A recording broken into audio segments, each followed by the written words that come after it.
श्रोते हो नमस्कार. इंद्रधनुष्यच्या आजच्या कार्यक्रमात मी रेडिओ सखी पल्लवी गोडसे तुमचं मनापासून स्वागत करते. श्रोते हो, आपण सुशिक्षित होतोय, साक्षर होतोय, पण आर्थिक दृष्टीने साक्षर होणं खरंच गरजेचं आहे. आज आपण बघतो की या सगळ्या माहितीचा अभाव आपल्याला दिसून येतो. अनेक लोकांना या गोष्टीची माहितीच नसते आणि याची माहिती करून घेणं खरंच अतिशय गरजेचं आहे. याच माहितीपूर्ण विषयावर आज आपण मुलाखत घेणार आहोत. विषय असा आहे की आर्थिक समावेशन आणि आर्थिक साक्षरता. त्याच विषयी आपण अधिक जाणून घेऊया आणि ही माहिती देण्यासाठी आम्ही आमच्या स्टुडिओमध्ये आमंत्रित केलंय यशवंत बर्वे यांना. सर नमस्कार. नमस्कार. आकाशवाणीच्या स्टुडिओमध्ये तुमचं मनापासून स्वागत आहे. गोडसे मॅडम धन्यवाद. आणि मला खरंच आनंद झाला की अतिशय एका जिव्हाळ्याच्या विषयावर आज ही मुलाखत आपण आयोजित केली. त्यासाठी रत्नागिरी आकाशवाणीचा मी अत्यंत आभारी आहे. मी सरांचा थोडक्यात परिचय करून देते. यशवंत बर्वे यांनी बँक ऑफ इंडियामध्ये 39 वर्षाची सेवा दिली आहे. बँकेच्या ऑडिट डिपार्टमेंटमध्ये पॅनल ऑडिटर म्हणून त्यांनी काम केलंय. बँकेतर्फे टोकियो, जपान, मेलबर्न, दुबई आणि इस्तंबूल, टर्की इथे बँकेकडून सेमिनारसाठी त्यांची निवड झाली. 2023 ते 2025 पर्यंत रिझर्व्ह बँकेच्या आर्थिक समावेशन अभियानाअंतर्गत बँक ऑफ इंडियाच्या रत्नागिरी विभागासाठी आर्थिक समावेशन समुपदेशक म्हणून त्यांची नियुक्ती झाली होती आणि सध्या 2 NGO सोबत आर्थिक साक्षरतेवर त्यांचं काम सुरू आहे. सर तुमचं पुन्हा एकदा मी स्वागत करते. आजचा आपला जो विषय आहे की आर्थिक समावेशन आणि आर्थिक साक्षरता. मला सुरुवातीला असं सांगा की आर्थिक समावेशन म्हणजे नेमकं काय? आर्थिक समावेशन ही संकल्पना तशी जुनी आहे. आर्थिक समावेशन आणि आर्थिक साक्षरता या दोन गोष्टी तसं एका नाण्याच्या दोन बाजू म्हणता येतील. आर्थिक समावेशन याचा अर्थ असा आहे की भारतातील प्रत्येक नागरिकाला, मग तो ग्रामीण भागात राहत असेल किंवा त्याचा सामाजिक स्तर कुठला असेल, आर्थिक स्तर कुठला असेल, या गोष्टींचा विचार न करता अत्यंत सामान्यातल्या सामान्य कुटुंबातील प्रत्येक माणसाला बँकिंग असेल, कर्ज असेल किंवा विमा असेल, सामाजिक सुरक्षा योजना असतील, अशा पद्धतीच्या अनेक लाभांसाठी जो उपक्रम आपण राबवला जातो त्याला आर्थिक समावेशन असं आपल्याला थोडक्यात म्हणता येईल. सर मला असं वाटतं खूप छान विस्तृत असं तुम्ही सांगितलंय. खरं बघायला गेलं तर हा आपल्या रोजच्या रुटीनचा भाग आहे की बँकेत आपण सगळेजण जातच असतो. पण याच्यात तुम्ही असं म्हणालात की आर्थिक साक्षरता होणं ही गरजेचं आहे. तर आर्थिक साक्षरता ही संकल्पना नेमकी काय आहे त्याबद्दल सांगा. बघा, आपल्या देशामध्ये आजही 65% जास्त लोक हे ग्रामीण भागामध्ये राहतात, ज्याला आपण अनबँक एरिया म्हणत होतो किंवा जिथे बँकिंगच्या सुविधाच इतके वर्ष नव्हत्या. तर त्या सुविधा उपलब्ध करून देण्यासाठी भारत सरकारने 1969ला राष्ट्रीयकरण झाल्यानंतर खऱ्या अर्थाने या गोष्टीला सुरुवात झाली.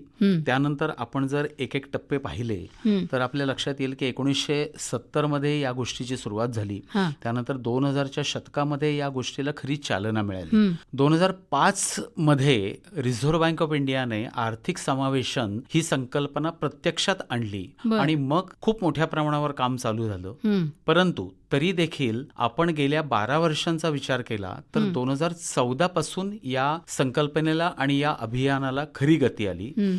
ज्या वेळेला जनधन योजना सर्वप्रथम सरकारने आणली आणि तुम्हाला सांगायला मला आनंद वाटेल की जवळजवळ 53 कोटी अशी नवीन खाती उघडली. याचा अर्थ 53 कोटी नवीन लोक जे ग्रामीण भागामध्ये राहत होते ते या संकल्पनेला जोडले गेले आणि मग त्यातून गेल्या 12 वर्षामध्ये अनेक योजना, मग त्या डीबीटी सारख्या असतील किंवा अनेक विमा योजना असतील किंवा अनेक अशा गोष्टी ज्या या संकल्पनेतून पुढे आल्या आणि आज ग्रामीण भारत खऱ्या अर्थाने या संकल्पनेला जोडला गेला असं आपण निश्चितपणे म्हणू शकतो. आणि जो आपला साक्षरता, जसं मी सुरुवातीला म्हटलं की याच्यातून आपण सुशिक्षित झालोय, पण खऱ्या अर्थाने साक्षर झालोय का? तर मला असं वाटतं की हे तुमचे आकडे याच्यामध्ये दाखवतात की अगदी खरंय, अगदी खरंय. म्हणजे साक्षरता, मी मगाशी म्हटल्याप्रमाणे एका नाण्याच्या दोन बाजू का आहेत, तर जिथपर्यंत तुम्ही आर्थिक साक्षर होत नाही तिथपर्यंत या समावेशन या संकल्पनेपर्यंत तुम्ही पोहोचू शकत नाही किंवा त्याचे लाभ तुम्ही घेऊ शकत नाही. बरोबर आहे. दुर्दैवाने आज अजूनही अनेक लोकांना या गोष्टीची जाणीव नाहीये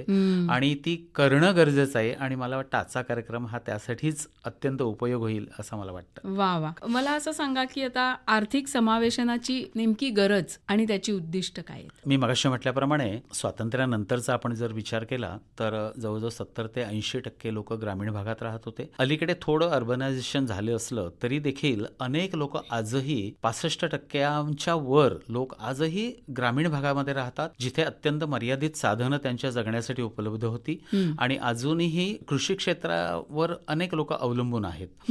मग सेवा क्षेत्र विस्तारलं असेल, व्यापार उद्योग विस्तारला असेल, परंतु कृषी क्षेत्र हे खरं तर उदरनिर्वाहाचं आजही भारतातल्या अनेक लोकांचं साधन आहे. बरोबर. मग अशा वेळेला त्यांना मुख्य भारतातल्या अर्थव्यवस्थेशी जोडणं ही एक मोठी गरज निर्माण झाली होती. अगदी. आणि ती जोडण्यासाठी सर्वप्रथम केंद्र सरकारने जे पाऊल उचललं ते म्हणजे बँकिंग मधली अनेक लोकांची खाती उघडून घेणं. आणि आज जर तुम्ही पाहिलं तर जवळजवळ 80% जास्त लोकसंख्या ही बँकांना जोडली गेलेली आहे. अरे वा. मग त्या बँकांच्या शाखा उघडल्या असतील, अनेक ग्रामीण भागामध्ये अनेक आपण त्याला एक्सटेंडेड हँड्स म्हणतो, म्हणजे केवळ बँकाच नाहीत तर बिझनेस कॉरेस्पॉन्डंट असतील, बिझनेस फॅसिलिटेटर असतील, बँक सखी नावाची एक संकल्पना आहे की जिथे महिलांना प्राधान्य देऊन आपण त्यांना नेमतो आणि त्यांच्याकडून या बँकिंगच्या सेवा ग्रामीण भागापर्यंतच नव्हे तर दारापर्यंत देण्याचा प्रयत्न आज सरकार करतंय. अरे वा. आणि ही खरी गरज आणि या उद्दिष्टांच्या पूर्ततेसाठी तुम्हाला माहिती असेल की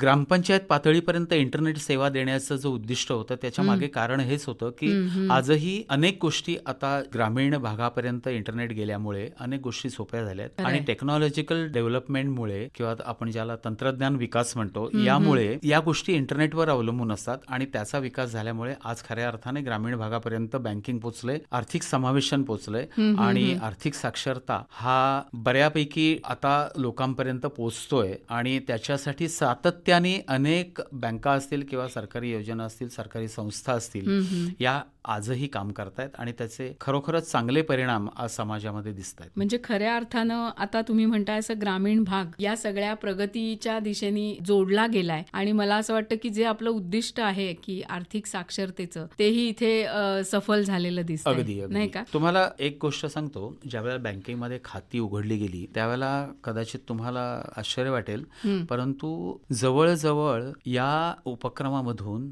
नवीन आज 3 लाख कोटी एवढी रक्कम ग्रामीण भागातल्या या कोट्यावधी अकाउंटमध्ये लोकांनी जमा केलेली आहे. त्यांची जी काही छोटी बचत होती ती इतके दिवस ते आपल्या कपाटात ठेवत होते, आज ते बँकेमध्ये ठेवतात. त्यामुळे हा सगळा पैसा आज मुख्य अर्थव्यवस्थेच्या मुख्य प्रवाहामध्ये आला आणि त्यामुळे या अर्थव्यवस्थेला एका अर्थाने गती मिळाली आणि दुसरीकडे हे जे ग्रामीण भागामध्ये राहणारे लोक आहेत त्यांना या बचतीच्या माध्यमातून त्यांना व्याज मिळालं, त्यांना त्या बचतीच्या माध्यमातून बँका कर्ज देण्याची त्यांनी सुरुवात केली आणि या सगळ्या चळवळीतून एक चांगला प्लॅटफॉर्म ग्रामीण भागातल्या लोकांसाठी उपलब्ध झाला. मग ते बचत असेल किंवा त्यांचं उत्पन्न असेल. आर्थिक साक्षरता म्हणजे काय की एखाद्या माणसाचं उत्पन्न, त्याचा खर्च आणि त्यातून उरलेली बचत याचं नियोजन कसं करावं, त्यानंतर आपल्याला व्यवसायासाठी कर्ज कसं मिळावं, त्यानंतर त्याचा उपयोग आपण कसा करावा, या साऱ्या गोष्टी आणि मग विमा असेल, आयुष्याचा विमा ही देखील आज मोठी गोष्ट आहे.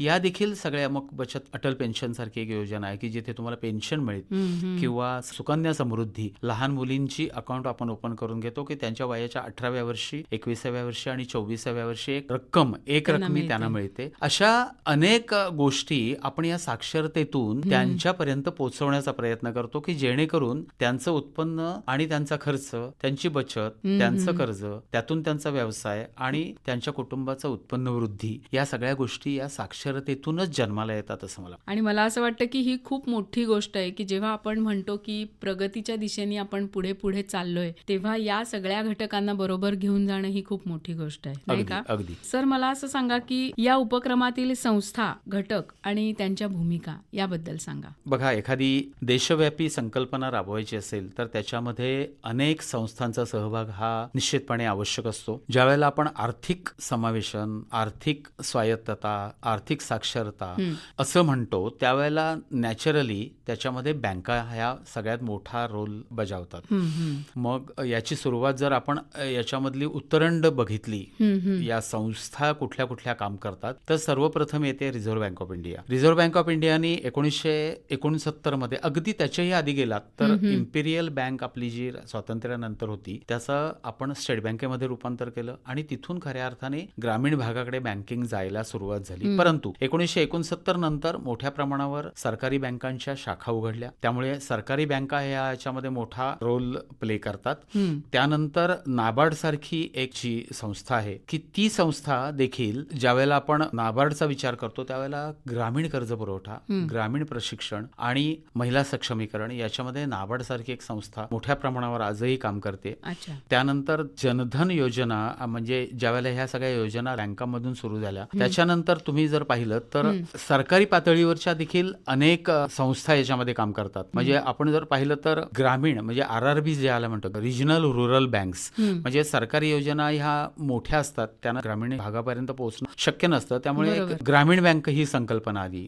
त्यानंतर मग मी मगाशी म्हटल्याप्रमाणे business correspondent, business facilitator, bank Sakhi या त्यांच्या एक्सटेंडेड हँड्स म्हणतो आपण त्याला, ते काम करायला सुरुवात केली. त्याच्यानंतर सरकारी माध्यमांचा जर विचार केला तर राष्ट्रीय जीवनोन्नती अभियान आणि उमेद सारख्या संस्था याच्यामध्ये काम करतायत की ज्या महिला बचत गटामध्ये मोठ्या प्रमाणावर काम करतात. आणि ज्यावेळेला आपण महिला बचत गटांचा विचार करतो त्यावेळेला नैसर्गिकरित्या प्रत्येक घरातून आलेली जी महिला आहे ती ग्रामीण भारताचाच एक भाग आहे. त्यामुळे उमेद सारखी संस्था सुद्धा या संकल्पनेसाठी काम करते असं आपण म्हणू शकतो. त्यानंतर NRLM म्हणजे ग्रामीण जीवनोन्नती अभियान, या सगळ्या संस्था ज्या आहेत त्या देखील काम करतात. आणि 2008 मध्ये रंगराजन समितीची शिफारस ज्या वेळेला आली त्या जवळजवळ सगळ्याच्या सगळ्या सरकारने सामील करून घेतल्या आणि त्यातून या आर्थिक समावेशनाचा खऱ्या अर्थाने जन्म झाला असं आपल्याला म्हणता येईल. वा, मला असं वाटतं की ही खूप मोठी पायरी आहे की या सगळ्या भागांशी बँकेमार्फत जोडले गेलो आपण आणि खऱ्या अर्थाने प्रगती व्हायला लागली. आता सर तुम्ही असं म्हणालात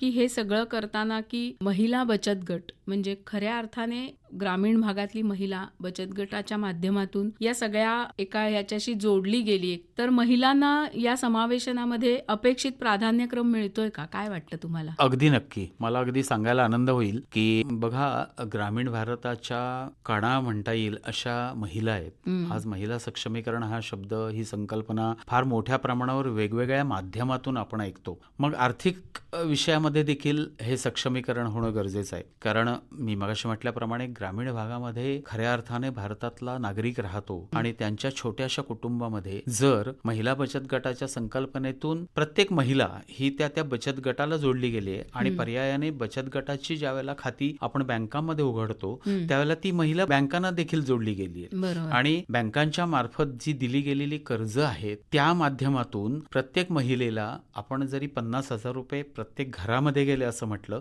तर सूक्ष्म कर्ज पुरवठा म्हणजे ज्याला आपण मायक्रो फायनान्सिंग म्हणतो, तो एक मोठा टप्पा भारताने आज भारतातल्या अर्थव्यवस्थेमध्ये गाठला गेला आहे असं मला निश्चितपणे वाटतं. मला सांगायला अजूनही एका गोष्टीचा आनंद होईल की 91 लाखापेक्षा अधिक बचत गटाची स्थापना आज भारतामध्ये झालेली आहे. ही आकडेवारी 2025 आहे. कदाचित त्याच्यामध्ये अजून भर पडली असं आपण म्हटलं तर 101 कोटी बचत गट स्थापन झाले असं आपण निश्चितपणे म्हणता येईल. आणि एका बचत गटामध्ये 10 महिला ह्या कमीत कमी असतात, तर त्याचा गुणाकार केला तर 1 कोटी गुणिले 10 म्हणजे 10 कोटी ह्या महिला या बचत गटाच्या संकल्पनेला जोडल्या गेलेल्या आहेत. आणि एक मोठं आपण त्याला म्हणू की टूल किंवा हत्यार म्हणू की हे बचत गट हेच खऱ्या अर्थाने आर्थिक समावेशनाचं एक चांगलं माध्यम असं आपल्याला म्हणता येईल. आणि या मी मगाशी म्हटल्याप्रमाणे 1 कोटी जर बचत गट आपण गृहीत धरले तर त्यातून आज जवळजवळ 3 लाख कोटी एवढं कर्ज ग्रामीण भारतातल्या बचत गटांना किंवा शहरी भागातल्या देखील एकूण बचत गटांना दिलं गेलेलं आहे. आणि बँकांचा अनुभव असा आहे की जवळजवळ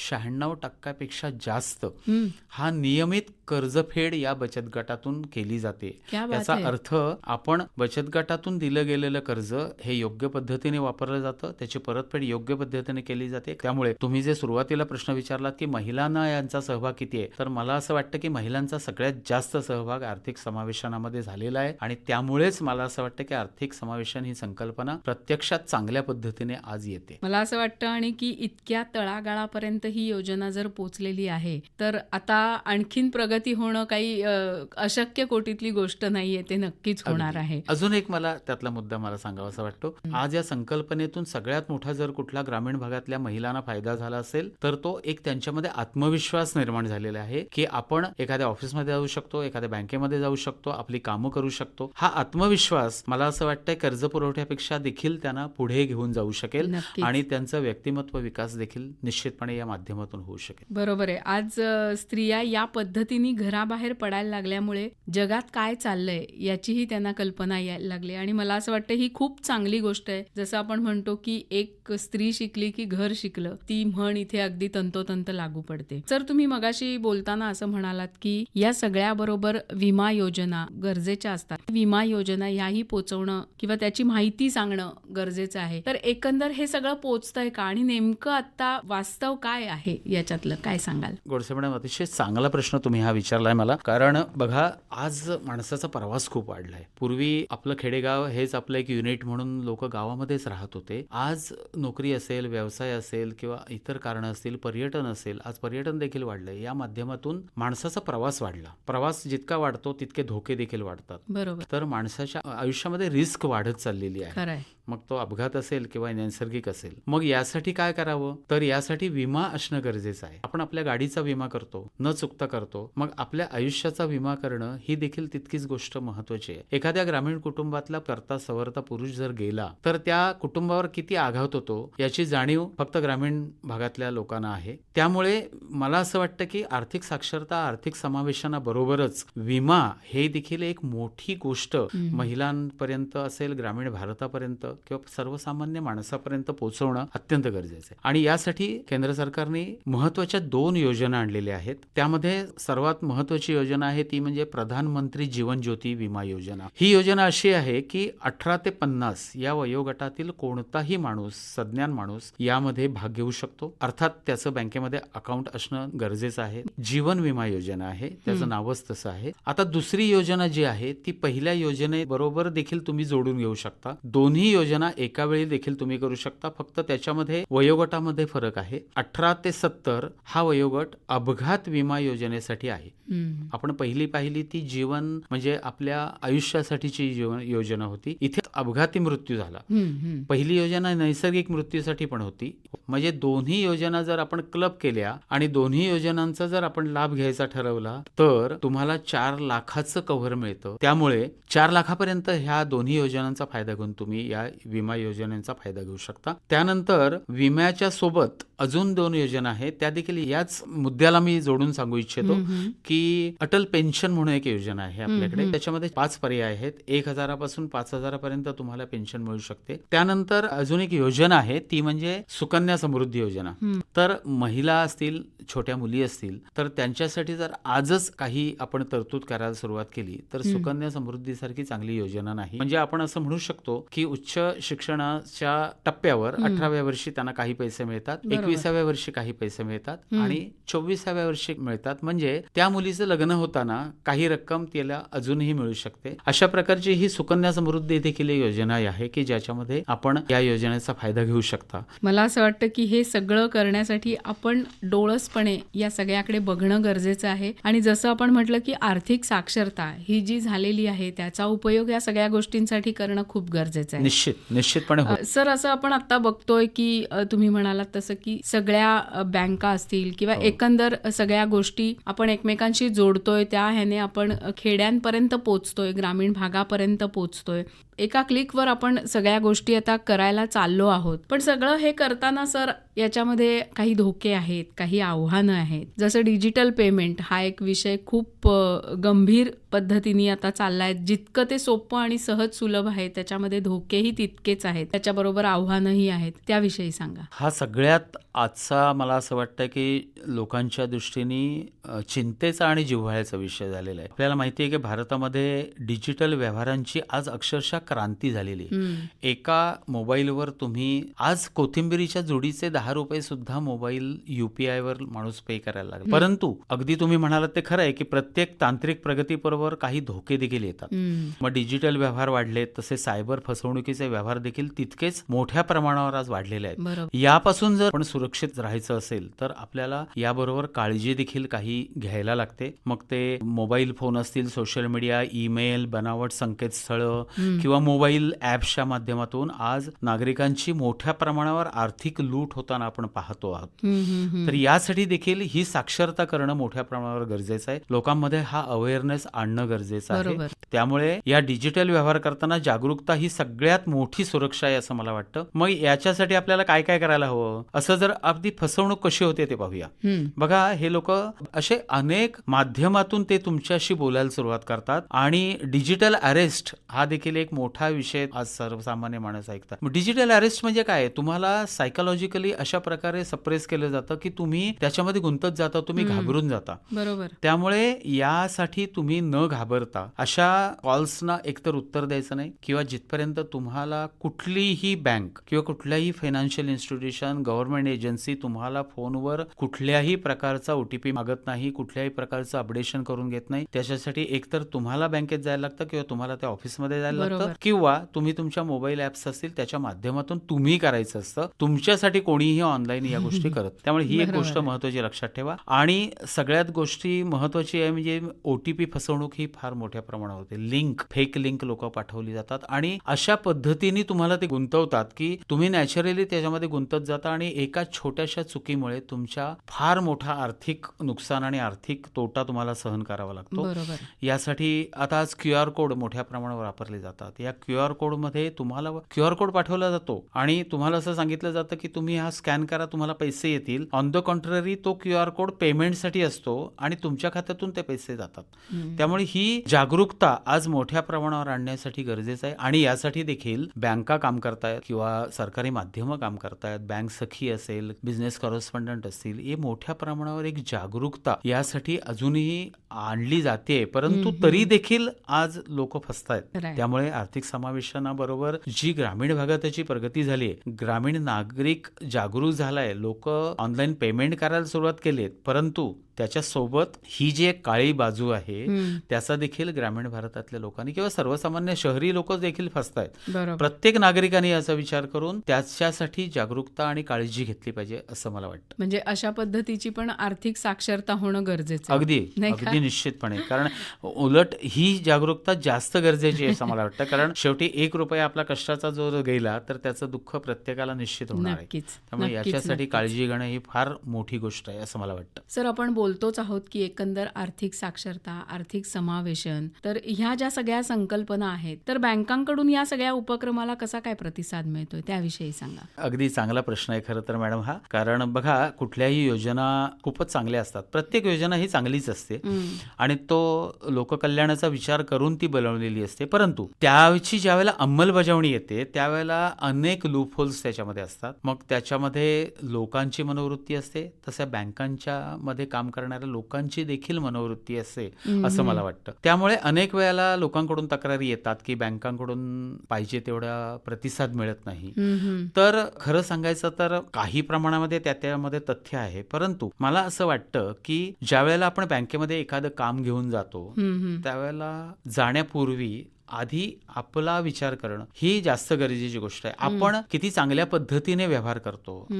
आणि आज तुम्हाला सिबिल रिपोर्ट हा एक त्यातला महत्वाचा टप्पा आहे. आज सिबिल रिपोर्ट जर तुमचा खराब असेल, याचा सिबिल रिपोर्ट म्हणजे काय, तुम्ही पूर्वी घेतलेल्या कर्जांची जर चांगल्या पद्धतीने परतफेड केली असेल तर तुमचा सिबिल स्कोअर चांगला असतो, अन्यथा तो वाईट होतो. आणि जर वाईट असेल तर तुम्हाला बँका कर्ज देऊ शकत नाहीत, हे त्यांच्यावर बंधन आहे. त्यामुळे आधी आपण स्वतःला आर्थिक शिस्त जर लावली तर आपण तितक्याच हक्काने बँकेमध्ये जाऊन आपल्या मागण्या देऊ शकतो. आपल्यासाठी जर कर्जपुरवठा हवा असेल तर बँका आनंदाने द्यायला तयार असतात. परंतु तुम्ही एखादा तुमचा प्रकल्प मांडलात किंवा तुमची गरज जर चांगल्या शब्दामध्ये आणि चांगल्या रेकॉर्ड सह सादर केलीत, मला असं वाटत नाही की बँका त्याला प्रतिसाद देणार नाहीत. पण मोठ्या प्रमाणावर काम निश्चितपणे सार्वजनिक क्षेत्रातल्या बँकांकडून होतंय असं मला वाटतं. सगळ्या या यंत्रणा म्हणतो, एखादा प्रोजेक्ट राबवणारी यंत्रणा, मग ती रिझर्व्ह बँकेपासून अगदी BC पर्यंत आपण त्याची उतरंड बघितली तर प्रत्येक टप्प्यावर काम चांगलं होतंय. फक्त मला असं वाटतं वाटतं की लोकांनी त्याचा चांगला लाभ घेण्याची गरज आहे. बरोबर आहे. अगदीच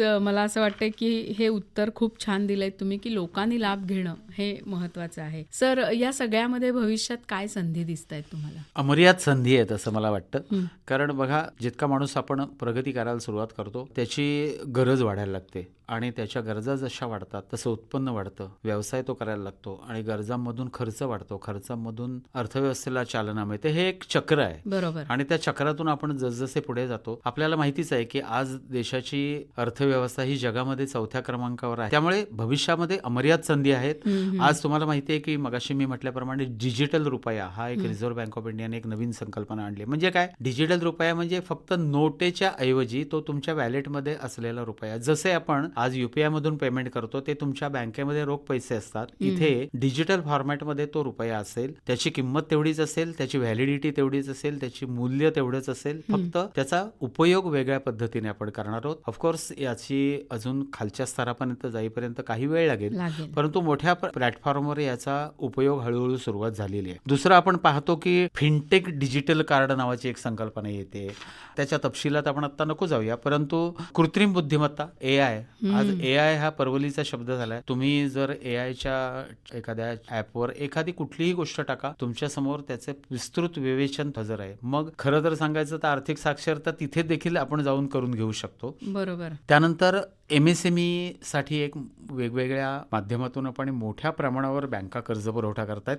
त्याचा परिणाम काय होईल की स्टार्टअप असेल, स्टँडअप असेल, तर त्याच्यामधून देखील ही सगळी प्रगती होणार आहे, निश्चितपणे होणार आहे. त्यानंतर सामाजिक सुरक्षा, मगाशी आपण ज्याची चर्चा केली, त्या योजनांच्या माध्यमातून लोक सजग व्हायला लागलेत, आपल्या आयुष्याकडे एक वेगळ्या दृष्टीने पाहायला लागलेत, आपण कसे सिक्युअर्ड राहू याचा विचार करायला लागलेत. त्यानंतर पर्यावरण देखील आहे. आज सोलरमध्ये किंवा non conventional sources of energy मध्ये खूप मोठ्या प्रमाणावर काम होतंय. त्याच्यामध्ये देखील आज ग्रामीण भागामध्ये देखील या गोष्टी यायला सुरुवात झालेली आहे. त्यामुळे मला असं वाटतं संधी अमर्याद आहेत. त्याचा लोकांनी जास्तीत जास्त उपयोग करून कसा घेतील याच्यावर त्याचं यश अवलंबून आहे असं मला वाटतं. वा सर, खूप छान माहिती तुम्ही दिलीत. जाता जाता काय सांगाल आमच्या श्रोत्यांना? बघा, ही गोष्टच एवढी मोठी आहे, परंतु एक महत्वाच्या मुद्द्यावर निश्चितपणे आपण आज चर्चा केली आहे. मला एकच फक्त इथे या नोटवर थांबताना सांगावंसं वाटतं की आज लोकांनी या गोष्टींचा फायदा घेण्याची गरज आहे आणि ती चांगल्या पद्धतीने घेण्याची गरज आहे. आज लोकांनी जर त्याचा गैरवापर केला, मिळालेल्या लाभांचा चुकीचा वापर केला, तर नुकसान देशाचं होण्यापेक्षा स्वतःचं होईल. त्यामुळे एक चांगल्या परसेप्शननी त्या अभियानाकडे लोकांनी पाहावं आणि त्याच्यातून स्वतःची प्रगती करून घ्यावी, तर खऱ्या अर्थाने या मोठ्या उपक्रमाला यश मिळेल. आणि त्याच्याच बरोबर ही विन विन पोझिशन होणार आहे की त्याच्यामधून ग्रामीण भारतातल्या लोकांचा फायदा होणार आहे, त्याच्याबरोबर अर्थव्यवस्थेला चालना मिळेल म्हणून अर्थव्यवस्थेचा फायदा होईल, त्याच्यामधून अनेक उद्योग वाढीला लागतील आणि मगाशी म्हटल्याप्रमाणे आज देशाची अर्थव्यवस्था ज्या गतीने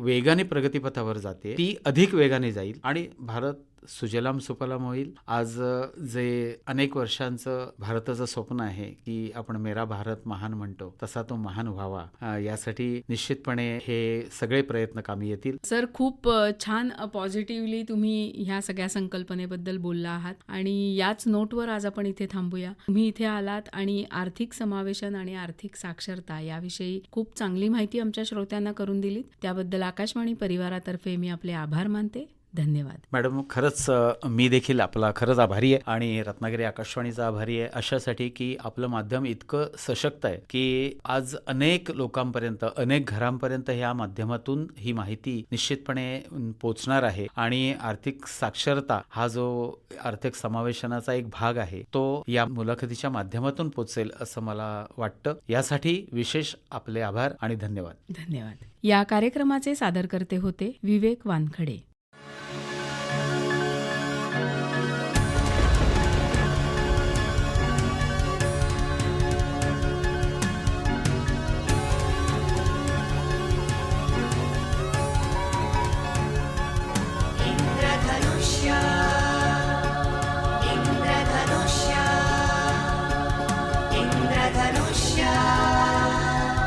इंद्रधनुष्य